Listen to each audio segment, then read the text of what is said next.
दोस्तों, बिहार की राजनीति में एक और नए सियासी दल की आमद हुई है। एक और नया सियासी दल बिहार के दंगल में उतर गया है। इस पार्टी का नाम है जन सुराज पार्टी।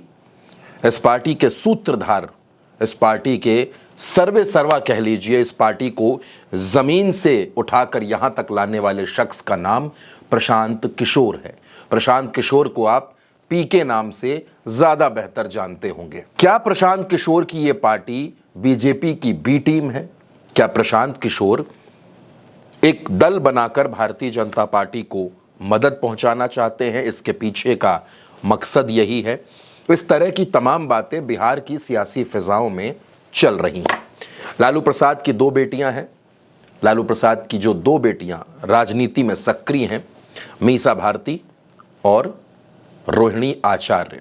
रोहिणी आचार्य लोकसभा का चुनाव हार गई थी, मीसा भारती चुनाव जीत गई थी। दोनों का कहना है कि प्रशांत किशोर भारतीय जनता पार्टी की बी टीम है। लेकिन बात आज करेंगे प्रशांत किशोर की पार्टी के बारे में, और सबसे पहले बात करेंगे उनकी पार्टी के पहले कार्यवाहक अध्यक्ष के बारे में। दोस्तों, तमाम तरह की अटकलें चल रही थी कि प्रशांत किशोर खुद पार्टी के अध्यक्ष बनेंगे या पार्टी में कोई ऐसा पद वो अपने पास रखेंगे, लेकिन ऐसा कुछ नहीं हुआ। प्रशांत किशोर ने मधुबनी जिले के रहने वाले, मधुबनी बिहार का जिला है, वहां के रहने वाले एक शख्स को कार्यवाहक अध्यक्ष बना दिया। सवाल उठा कि आखिर ये कौन है जिनको कार्यवाहक अध्यक्ष बनाया गया। मनोज भारती उनका नाम है दोस्तों, और वो बिहार में जन स्वराज पार्टी के कार्यवाहक अध्यक्ष हैं। दोस्तों, मनोज भारती, जैसा कि मैंने बताया कि मधुबनी से आते हैं, आईआईटी कानपुर, आईआईटी बॉम्बे से पढ़ाई की। इसके बाद भारतीय प्रशासनिक सेवा जो होती है उसमें भारतीय विदेश सेवा में गए और 4 देशों में भारत के राजदूत रहे। पढ़े लिखे, समझदार, काबिल। अब प्रशांत किशोर ने इस बात के बारे में भी बताया कि आखिर उन्होंने मनोज भारती को ही अपना अध्यक्ष क्यों बनाया है, इसके पीछे की वजह क्या है। प्रशांत किशोर से आप उस वजह को समझिए, फिर मैं खबर पर आगे की बात करूंगा। दल के कार्यवाहक अध्यक्ष के तौर पर मनोज भारती जी जो अनुसूचित समाज के हैं, लेकिन ये प्रशांत किशोर से ज्यादा काबिल आदमी है। प्रशांत किशोर आईआईटी नहीं गए हैं, ये आईआईटी गए हैं। प्रशांत किशोर आईएफएस नहीं हैं, ये सज्जन आईएफएस रहे हैं। 4 देशों में भारत के राजदूत रहे हैं, बिहार का गौरव बढ़ाया है। बेलारूस में, यूक्रेन में, इंडोनेशिया में, तिमोर लास्ते में, 4 देशों में ये भारत के राजदूत रहे हैं। भारतीय समाज के फिलॉसफी पर एक बहुत अच्छी किताब भी लिखी है। लोग हमको कह रहा था कहां से खोजिएगा बढ़िया आदमी, कोई है यहाँ अच्छा? सही चुने हैं कि नहीं चुने हैं? नहीं, पूरा हाथ उठाकर बताइए, सही चुने हैं कि नहीं चुने हैं? बोलिए, सही है, समर्थन है कि नहीं है? कल ये मत कहिएगा कि प्रशांत किशोर चुन के बैठा दिए। फिर से हाथ उठाकर बताइए, अनुमोदन कीजिए, ठीक है कि नहीं है? ये इसलिए नहीं है कि ये दलित समाज के हैं, ये काबिल हैं जो दलित समाज के भी हैं। यही जन सुराज का रास्ता है।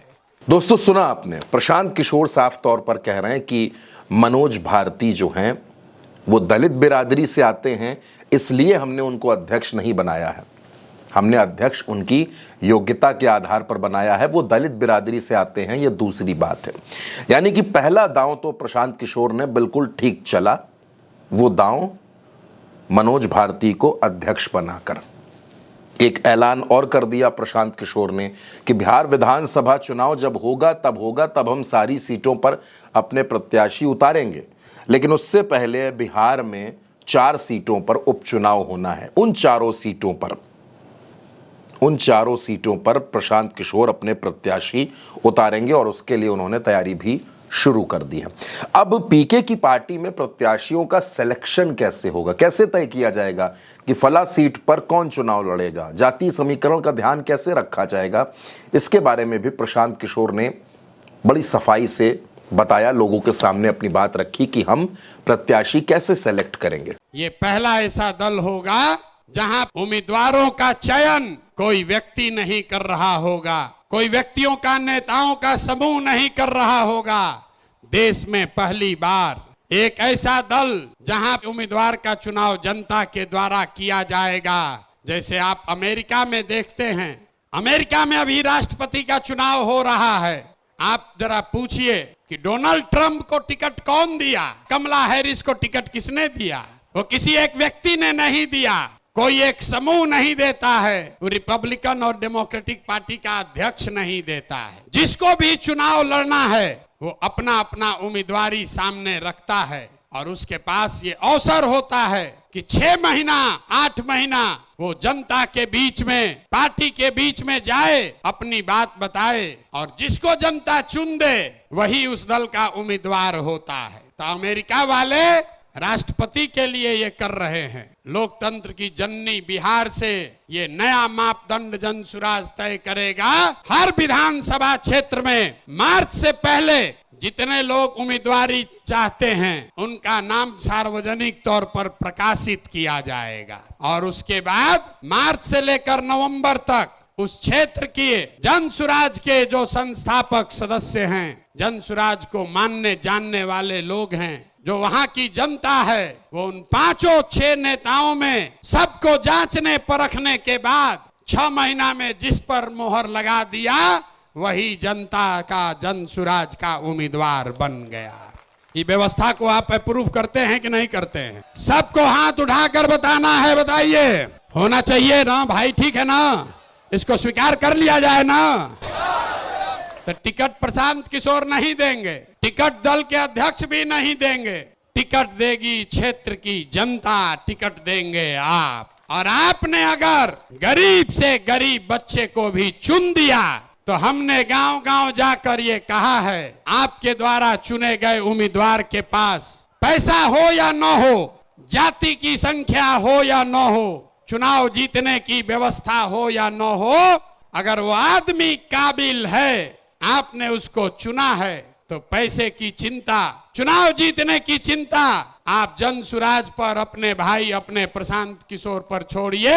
सही आदमी को चुनकर आगे भेजिए। लेकिन कितनो अच्छा आदमी चुनिएगा, आदमी कहता है चुनने के बाद बिगड़ जाता है। तो इसके लिए जनसुराज देश का पहला ऐसा दल है जो अपने संविधान में लिख रहा है राइट टू रिकॉल, मतलब टिकट भी आप दिए और 2 बरिस का उसको समय है।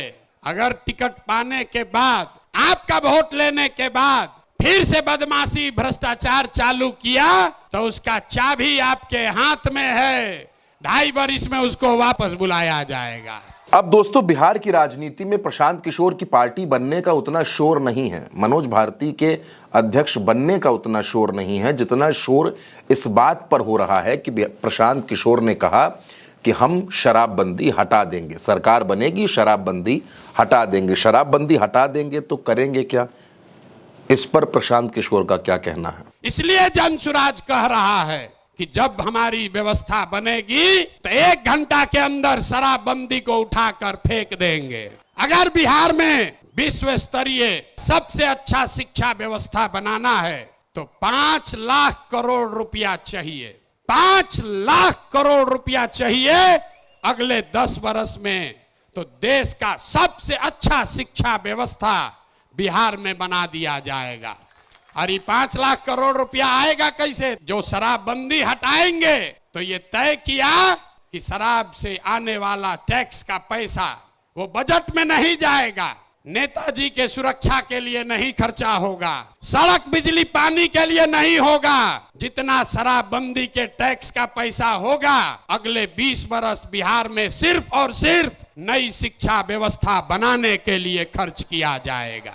अब समझ में आया काहे हटाना चाहते हैं? हर बरिस 20,000 करोड़ रुपया शराबबंदी के चलते नुकसान हो रहा है, तो 20 बरस के पैसे को, शराब के टैक्स को अगर आप नई शिक्षा के व्यवस्था के लिए खर्चा करें तो 4 लाख 5 लाख करोड़ रुपया बिहार के बच्चों के मुस्तकबिल को बदलने के लिए उपलब्ध हो जाएगा। हम ये नहीं कह रहे हैं कि शिक्षा व्यवस्था बनाएंगे उसका रास्ता भी आपको बता रहे हैं। 5 लाख करोड़ रुपया जुटाएंगे इसी बिहार से और ऐसी शिक्षा व्यवस्था बनाएंगे कि पूरे देश से लोग जैसे नालंदा विक्रमशिला में पढ़ने आते थे वैसे यहीं पर पढ़ने आएंगे, तभी बिहार ज्ञान का भूमि फिर से बनेगा। दोस्तों, मनोज भारती एक नॉन पॉलिटिकल व्यक्ति हैं। उन्होंने अधिकारी के तौर पर काम किया है, पढ़े लिखे हैं, समझदार हैं, लेकिन राजनीति के तौर पर नए हैं। जो राजनीति की गुणागणित है, जो दांव पेंच हैं, राजनीति में जिस तरह से काम करना पड़ता है, एक समय में 10 तरह की चीज़ों पर सोचना पड़ता है, उस मामले में मनोज भारती कितने सटीक साबित होंगे, कितने सही साबित होंगे, प्रशांत किशोर का ये चयन कितना ठीक निकलेगा, ये आने वाला वक्त तय करेगा। लेकिन एक बात बिल्कुल साफ है दोस्तों कि मनोज भारती को अध्यक्ष बनाकर प्रशांत किशोर ने बिहार के जातीय समीकरण में एक नए तरीके की खींचतान चालू कर दी है।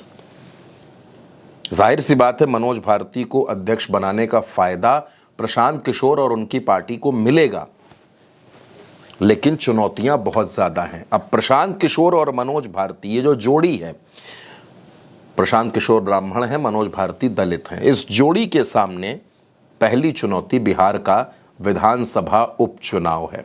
अब प्रशांत किशोर अगर इस उपचुनाव की चुनौती को पार कर ले गए, अगर दोस्तों इन 4 में से 2 सीट भी प्रशांत किशोर की पार्टी जीत गई या 1 सीट भी प्रशांत किशोर की पार्टी जीत गई, तो बिहार में उनकी बोहनी अच्छी मानी जाएगी।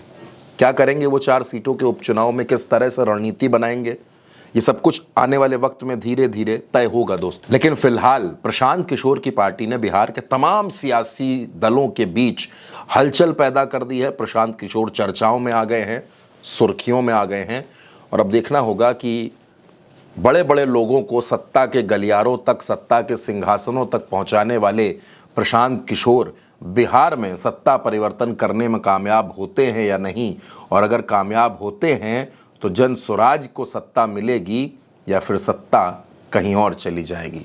दोस्तों, प्रशांत किशोर की पार्टी और उनके नए अध्यक्ष पर, उनकी पॉलिटिक्स के स्टाइल पर आपकी जो भी राय हो, अपनी राय हमें कमेंट बॉक्स में ज़रूर बताइएगा।